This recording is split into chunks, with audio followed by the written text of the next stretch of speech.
शिक्षा लेखनी परिवार के YouTube चैनल पर आप सभी मित्रों का स्वागत है।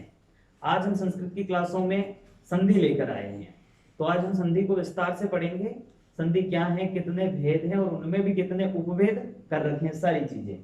तो आज की क्लास हमारी जो है वो संधि पर बेस्ट होगी। संधि संधि शब्द की बात करें अगर हम, तो संधि शब्द सम उपसर्ग धा धातु और की प्रत्यय से बना है। संधि शब्द जो है वो सम उपसर्ग धा धातु और की प्रत्यय से। अगर पूछे कि संधि शब्द में कौन सा उपसर्ग है, तो सम उपसर्ग धातु धा और की प्रत्यय। और इससे बनने वाला शब्द सम उपसर्ग धा धातु और की प्रत्यय जिसी भी शब्द के अंदर लगा हो, अगर अंत में किसी भी शब्द के, तो वो शब्द कौन से लिंग का होता है? पुल्लिंग। एक बात हमारी ये हुई कि की प्रत्यांत प्रत्येक शब्द कौन से लिंग में जाएगा? पुल्लिंग में। तो संधि शब्द में लिंग कौन सा? ये पिछली बार वाले बीएसटीसी एग्जाम में पूछा हुआ प्रश्न है कि संधि शब्द में लिंग कौन सा है। तो संधि शब्द में पुल्लिंग है। तो सम उपसर्ग धा धातु की प्रत्यय, और की प्रत्यांत प्रत्येक शब्द किस लिंग में होता है? पुल्लिंग में। इसकी अगर हम आगे बात करें कौन से शब्द ऐसे होते हैं, तो एक शब्द होता है निधि, विधि। तो ये जो सारे शब्द जो हमें स्त्रीलिंग जैसे दिखते हैं, लेकिन की प्रत्यांत शब्द है, और इनमें लिंग कौन सा होगा? पुल्लिंग। तो संधि शब्द की बात हमने करी कि सम उपसर्ग है, धा धातु है, की प्रत्यय है, और की प्रत्यय से युक्त प्रत्येक शब्द कौन से लिंग में होगा? पुल्लिंग में। इसके अन्य उदाहरण है निधि, विधि। अब अगर आगे बात करें तो संस्कृत में संधि को एक अन्य नाम से जाना जाता है, संहिता। संधि का एक अन्य नाम संहिता है। संस्कृत में संधि का एक अन्य नाम संहिता है। संधि कहो या संहिता कहो। तो अब बताया गया है कि संहिता संज्ञा विधायक सूत्र क्या है। संस्कृत में किसी भी शब्द की अगर परिभाषा देनी हो तो वहां संज्ञा सूत्र दिए जाते हैं। तो संधि की भी परिभाषा के लिए एक सूत्र दिया गया है, संहिता संज्ञा विधायक सूत्र। संहिता संज्ञा विधायक सूत्र। और संहिता संज्ञा विधायक सूत्र कौन सा है? परः सन्निकर्षः संहिता। परः सन्निकर्षः संहिता।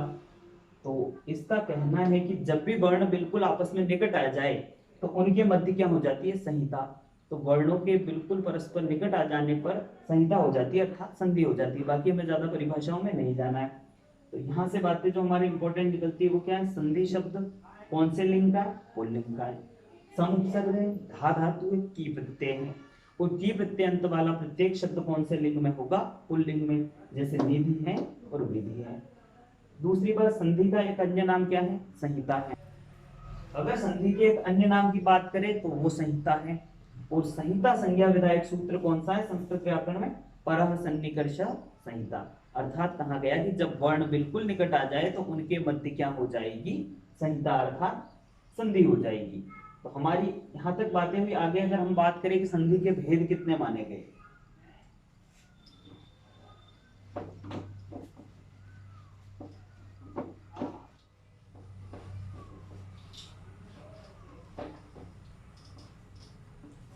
अगर संस्कृत व्याकरण की बात करें तो संधि के संस्कृत व्याकरण में माने गए हैं 5 भेद। संस्कृत व्याकरण में संधि के 5 भेद माने गए, लेकिन जो व्यवहारिक रूप से भेद पढ़े जाते हैं संधि के, वो 3 ही पढ़े जाते हैं। संस्कृत व्याकरण में स्वादि संधि और प्रकृति भाव संधि को माना गया, लेकिन उनको स्वर संधि में ही शामिल कर लिया जाता है और वहीं पढ़ा जाता है। तो अब अगर हम व्यवहारिक दृष्टि से देखें तो संधि को बांटा गया है हमारे 3 भागों में। कितने भागों में? 3 भागों में। कौन कौन से अगर बात करें, पहली है अच संधि, अच अर्थात स्वर संधि। दूसरे पार्ट की बात करें तो हल संधि, हल अर्थात व्यंजन संधि।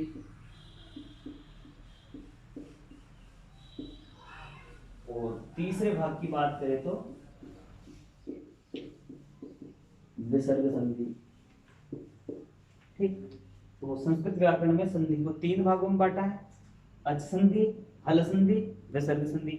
अच का अर्थ है स्वर संधि, व्यंजन संधि और फिर विसर्ग संधि। अगर आगे बात करें कि इनको फिर से बांट रखा है, अच संधि के 7 भाग बताए गए मुख्य रूप से। पहला यण संधि, यण संधि। दूसरा अयादि संधि,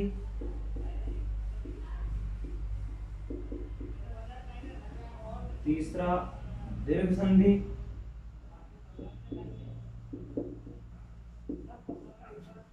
चौथा गुण संधि,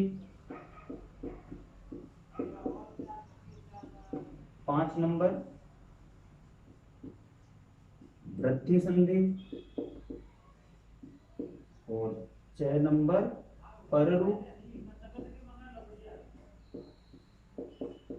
संधि और 7वां नंबर है पूर्व रूप संधि। तो संस्कृत व्याकरण में अच संधि को मुख्यतः 7 भागों में बांटा गया। कौन कौन से 7 भाग? पहला है यण, अयादि, दीर्घ, गुण, वृद्धि, पररूप और पूर्वरूप। इन 5 भागों में अच संधि को 7 भागों में बांटा गया है। आगे हम बात करें, व्यंजन के कई सारे भेद मिलते हैं। उनमें मुख्य रूप से मिलते हैं स्तुत्व संधि, स्तुत्व, जस्त्व,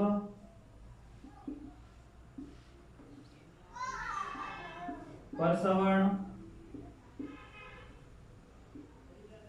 अनुस्वार, अनुनासिक, ये आदि भेद माने जाते हैं व्यंजन संधि के अंतर्गत। तो अगर बात करें स्वर संधि को 7 भागों में बांटा, व्यंजन संधि के कई सारे भेद हैं। उनमें से जो हमें मुख्यतः पढ़ने हैं उनमें है स्तुत्व संधि, स्तुत्व संधि, जस्त्व, परसवर्ण, अनुस्वार और अनुनासिक। विसर्ग को भी वैसे ही उत्व में बांट रखा है, सत्व में बांट रखा है, लेकिन उतनी ज्यादा नहीं होता, उसमें बस विसर्ग पूछता है सीधे, तो विसर्ग संधि को हम अलग से पढ़ेंगे। तो बात करें संधि 3 भाग, अच, हल और विसर्ग, उनमें अलग से भाग कर दिए। अब अगर हम पहले भाग से पढ़ना शुरू करें यण संधि से, तो हमें कितनी पढ़नी है? अच संधि में 7 संधियां। तो शुरू करते हैं हम। यहां तक अगर किसी को स्क्रीनशॉट वगैरह लेना हो तो ले लीजिए।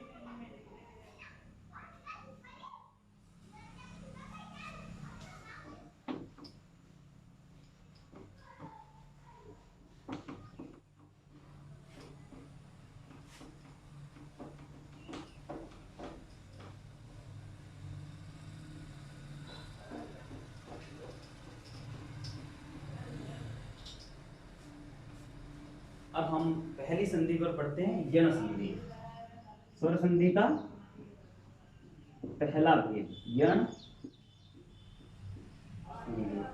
तो संस्कृत में संधियां हम कैसे समझेंगे? सूत्रों के माध्यम से। तो यण संधि का जो सूत्र होता है वो है इको यणचि, इको यणचि। अब हमने जो माहेश्वर सूत्र पढ़े थे तब एक चीज सीखी थी कि प्रत्याहार निर्माण कैसे करते हैं। यहाँ हमारे वो प्रत्याहार काम में आएंगे। अगर आगे बात करें हम कि इको यणचि जो सूत्र है वो क्या कहता है, तो एक तो इसने कहा कि इक प्रत्याहार, दूसरा कहा यण प्रत्याहार, और तीसरी बात कही अच प्रत्याहार। अगर इक प्रत्याहार की बात करें तो इसमें वर्ण आ जाएंगे, ई से शुरू करो क तक जाओ, तो ई, उ, री और री, ये हुए इक प्रत्याहार के वर्ण। इनके स्थान पर आदेश क्या होंगे? यण प्रत्याहार के वर्ण। यण प्रत्याहार की बात करें तो य, व, र और ला। ये यण प्रत्याहार के क्रम से वर्ण होते, सारे वर्ण हलंत होते हैं। तो इको यंची सूत्र का ये कहना है कि इक प्रत्याहार के स्थान पर यण प्रत्याहार के आदेश होंगे। ई को य आदेश होगा, उ को व आदेश, री को र आदेश और री को ल आदेश होगा। और कब होगा? जब अच का मतलब होता है स्वर, स्वर बाद में हो, स्वर बाद में हो। अर्थात कि संधि जब हम करते हैं दो पदों के मध्य संधि होगी, पहला इस तरफ और दूसरा इस तरफ। तो यहाँ तो कौन से वर्ण रहने चाहिए? ई उ री री, इक प्रत्याहार का कोई भी वर्ण है। और यहाँ क्या होना चाहिए?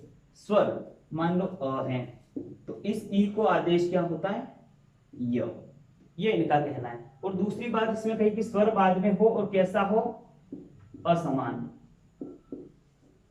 स्वर तो बाद में होना चाहिए, लेकिन कैसा स्वर होना चाहिए? असमान स्वर। ये इसलिए कहा कि मान लो ई के सामने असमान स्वर की जगह उसी के जैसा समान स्वर आ गया, तो फिर नियम बदल जाएंगे और क्या हो जाएगा? जब दो ई आपस में मिलेगी तो बड़ी ई बनेगी और यहाँ दीर्घ संधि हो जाएगी।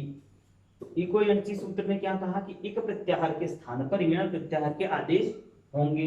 कब? स्वर बाद में हो। और कैसा स्वर? असमान स्वर जब बाद में हो। अब हम बात करें कि पहचान कैसे करोगे संधि युक्त पद की, हम नोट लगा के बात करते हैं कि संधि युक्त पद की पहचान कैसे करोगे। मान लो कंडीशन हमारे पास आ गई कि ई उ री री इनमें से कोई बाद में है और उसके बाद में असमान स्वर दिखे तो हम आदेश कर सकते हैं। लेकिन पहचान जब हमें संधि युक्त पद दिया जुड़ा हुआ तो उस समय हमें क्या देखना है? री और ली के ज्यादा उदाहरण मिलते नहीं है, तो हमें ज्यादा फोकस ई और उ पर रहेगा। तो बात करें अगर हम संधि युक्त पद में, संधि युक्त पद में आधे वर्ण के बाद, आधे वर्ण के बाद य या व दिखे तो बात यह हुई कि जब संधि युक्त पद हमें मिलेगा, विच्छेद नहीं किया हुआ संधि युक्त पद, तो उसमें आधे वर्ण के बाद हमें य अथवा व दिखे तो उस जगह हमारी संभावना ये रह जाती है कौन सी संधि होगी? यण संधि। प्रत्येक जगह नहीं होगी।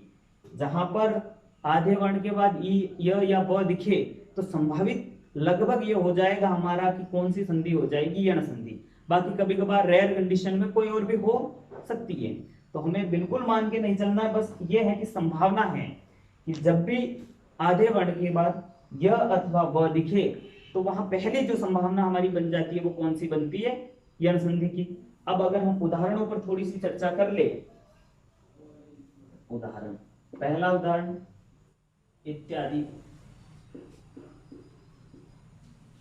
इत्यादि। यहां हम बात करें हमें आधा वर्ण त दिख रहा है और त के बाद क्या है? य। हमने यही कहा था कि आधे वर्ण के बाद य या व दिखे तो कौन सी संधि? यण संधि। आधे वर्ण के बाद य दिख रहा है, संधि कौन सी हुई? यण संधि। और जब भी यण संधि में य टूट के बदलता है तो किस में बदलेगा? वापस ई में। तो पहला ई है हमारे पास, यहाँ आधा त है, उसके बाद जो य है वो टूटा तो वो किस में बदला? वापस ई में। ई में बदल गया तो ये बना इति। यह जब निकल गया तो यह में क्या बच गया? आ, और पीछे दी का दी, तो इत्यादि का संधि विच्छेद हुआ इति धन आदि। आगे और उदाहरण की बात करें तो एक जो व्याकरण में मुख्यतः चलता है शुद्ध्युपास्य, शुद्ध्युपास्य। यहाँ ई कह दिया मतलब हमारे दोनों ही आ गई। संस्कृत में ये होता है कि अलग अलग ना लिख के हम एक ही लिखते हैं। ई कहा तो दीर्घ, प्लुत और ह्रस्व तीनों ई आ जाती हैं।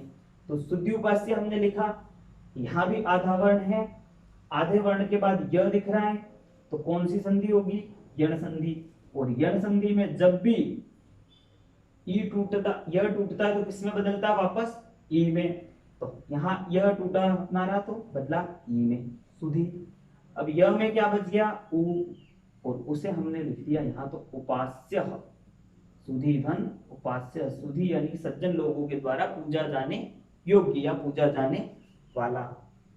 ये सारी चीजें अगर नोट कर लियो तो हम कुछ एक उदाहरण कर लेते हैं। यहां तक कर लेना कि यण संधि का सूत्र इको यणची, इको यणची में इक प्रत्याहार के स्थान पर यण प्रत्याहार के आदेश होंगे। कब? जब असमान स्वर बाद में हो।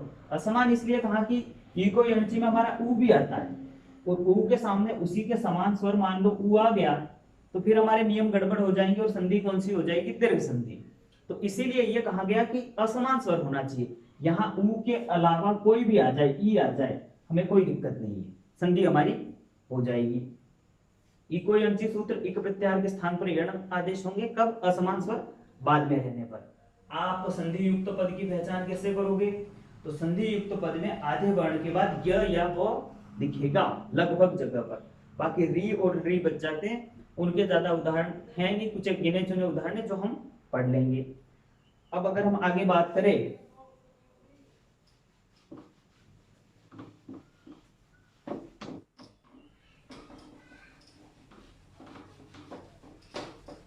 यण संधि की ही, तो उदाहरण देख लेते हैं हम थोड़े फास्ट। हमारे एक उदाहरण मिल जाता है अन्वयः। अन्वयः का अगर विच्छेद करें आधा वर्ण आधे वर्ण के बाद व, तो कौन सी संधि हमारी? यण संधि। और यण संधि में जब व बदलता है तो किस में बदलता है? उ में बदलता है। तो हम लिखेंगे अ का अ, न आधा है तो आधा लिख दिया। उसके बाद में व है, व किस में बदला?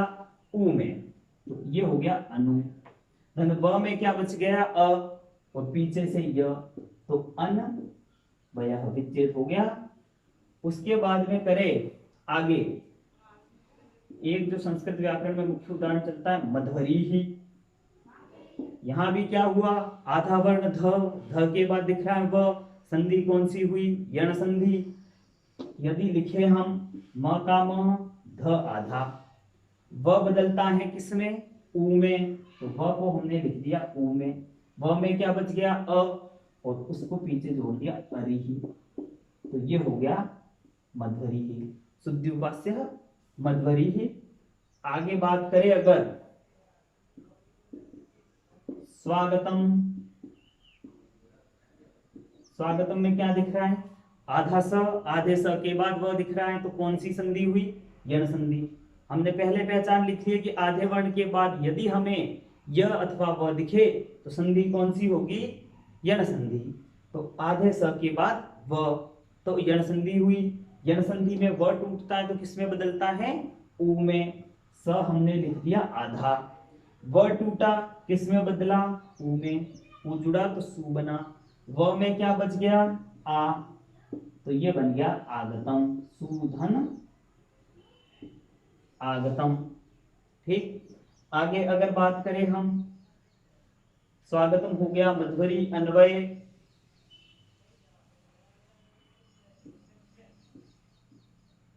त्र्यंबकम,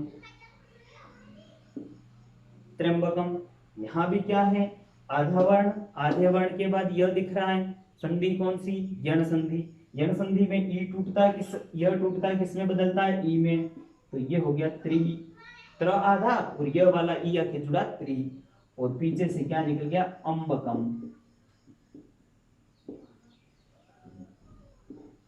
तो इस तरह होगी हमारी यण संधि कि यदि आधे वर्ण के बाद यह अथवा व दिखे तो हमारी संधि कौन सी होगी? यण संधि।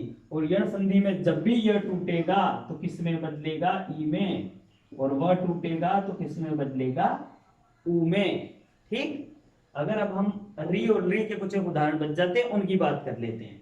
यहां तक अगर हो गया हो तो इसे नोट कर लीजिए आप।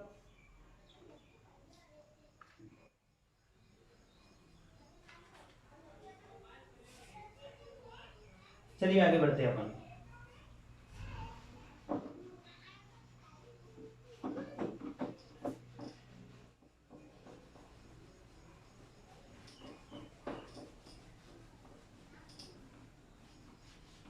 ठीक है, चलिए अब री और री के कुछ उदाहरणों पर बात करते हैं। री के उदाहरण। री को क्या आदेश होता है यण संधि में? री को हो जाता है र आदेश। पहला उदाहरण, पितृ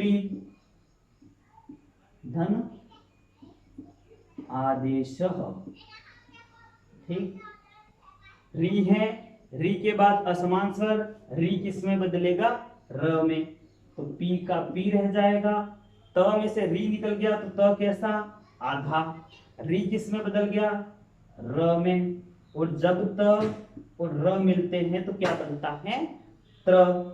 तो ये दोनों मिलके तो बन गए हमारे त्र। पीछे से क्या है? आ, स्वर जुड़ा आ, तो पित्रादेश। बात समझ में आई? अब अगर आगे बात करें हम, मातृ धन आज्ञा, यहां भी वही कि री है, री के बाद असमान स्वर है, री किस में बदल जाएगा? र में। तो माँ का माँ, त आधा बच जाएगा, री निकल गया, री के स्थान पर र हुआ तो दोनों मिलके त्र, और पीछे से आ जुड़ा मात्राघ्या। ठीक, आगे बात करें धात्री, 1 2 और 3, धात्रीधन अंश, अंशः, यहां आदेश हो जाएगा। ठीक, धात्रीधन अंशः, री है, री के बाद असमान स्वर है तो री किसमें बदल जाएगा? र में। तो धा का धा, त र मिलके त्र हो गया, और अंशः धात्रंशः। तो ये कुछ एक उदाहरण है री के। अब बात करें अगर री के उदाहरणों की, री के उदाहरण, तो री बदलता है आधे ल में। री के भी कुछ गुने चुने उदाहरण है। री धन आकृति ही, ठीक, री धन आकृति ही, री किसमें बदलता है? ल में, आधे ल में। आ जुड़ा पीछे से आकर, तो ये बन गया लाकृति ही। दूसरा, री धन अकारः, री किसमें बदलता है? आधे ल में, और अ पीछे से आके जुड़ा और बन गया लकारः। तो हमारी यण संधि यहां पर होती है पूरी। यण संधि में हमने क्या देखा? ई को होता य आदेश, उ को व आदेश, री को र और री को ल। तोड़ेंगे कैसे शब्द को? यदि किसी शब्द में आधे वर्ण के बाद य अथवा व दिखे तो संधि कौन सी? यण संधि। ठीक, आगे बढ़े हम। यण संधि के बाद हमारी जो अगली संधि है उस पर चलते हैं।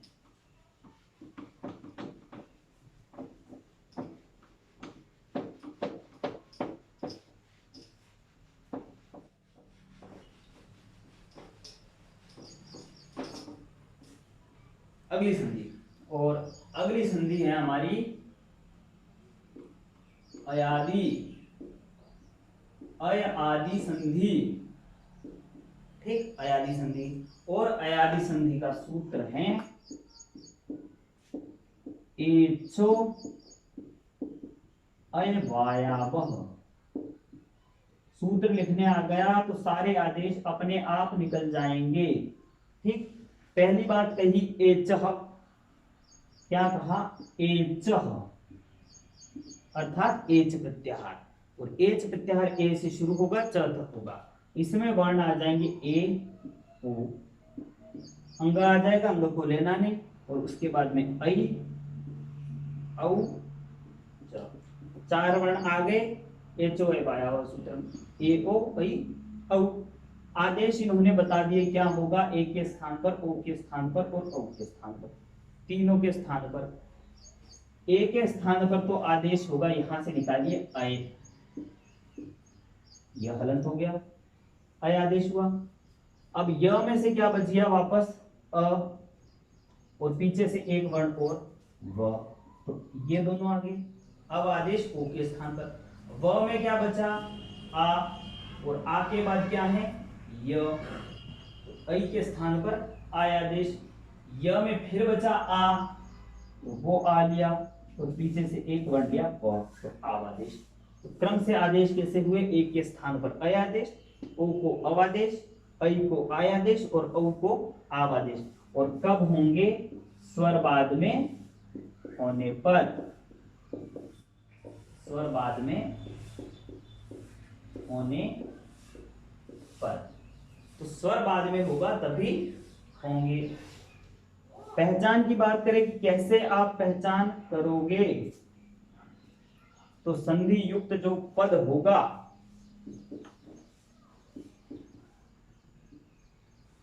संधि युक्त पद में क्या होगा, अय, अब, आय और आप।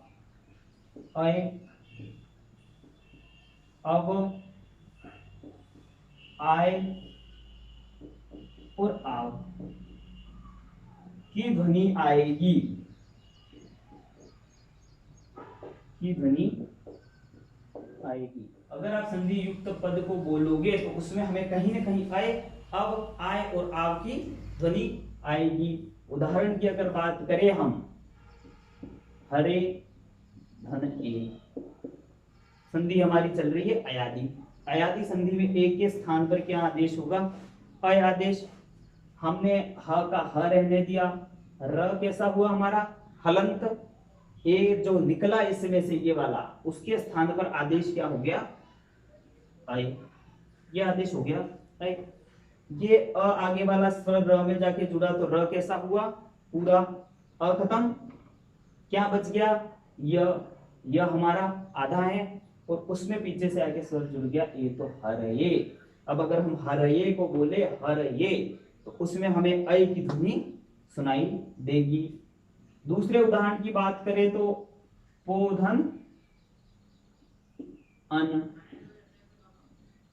पोधन अन, अयादि संधि, ओ के स्थान पर आदेश अवादेश।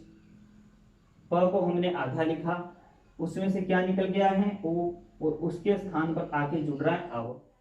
तो अव का अ जुड़ा तो प पूरा, व पीछे आधा, उसमें अ जुड़ गया पीछे वाला स्वर और बन गया पवन। यहां तक अगर नोट कर लिया हो तो आगे हम बात करते हैं और उदाहरणों की। चले आगे अयादि के और उदाहरणों पर।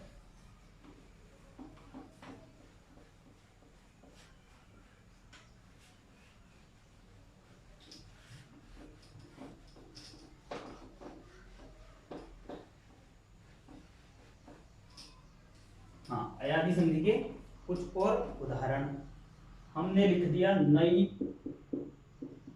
धन अपह।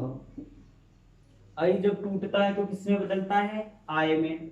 न आधा, अय टूटा बदला आय में, आ जाके जुड़ा इसमें तो ना हो गया, यह आधा और उसमें अ जुड़ा बना नायकः। आगे बात करें पौ धन अकह। औ जब टूटता है तो किसमें बदलता है, आव में। प आधा, औ टूटा किसमें बदला, आव में। आ जुड़ा प में तो पा हुआ, व आधा, उसमें पीछे से स्वर अ जुड़ा और बन गया पावकः, नायकः, पावकः। आगे हम उदाहरणों की बात करें और एक उदाहरण है नयनम, उसके बाद है शयनम, पांचवा है श्रावणम। तो इनको आप विच्छेद करना। ठीक, तो आज की क्लास में हमने संधि के भेद कितने होते हैं वो पढ़ लिया, संधि की सामान्य परिभाषाएं देख ली, संधि में कौन सा उपसर्ग होता है, कौन सा प्रत्यय होता है ये देख लिया, संधि में स्वर संधि के कितने भेद और स्वर संधि के 2 भेद हमने पढ़ लिया आज, अयादि और यण। तो आगे की क्लास में हम संधि को ही जारी रखेंगे। आज की क्लास हमारी यहीं तक होती है। अगर आपको हमारा वीडियो पसंद आया हो तो चैनल को सब्सक्राइब करें, वीडियो को लाइक करें और ज्यादा से ज्यादा शेयर करें।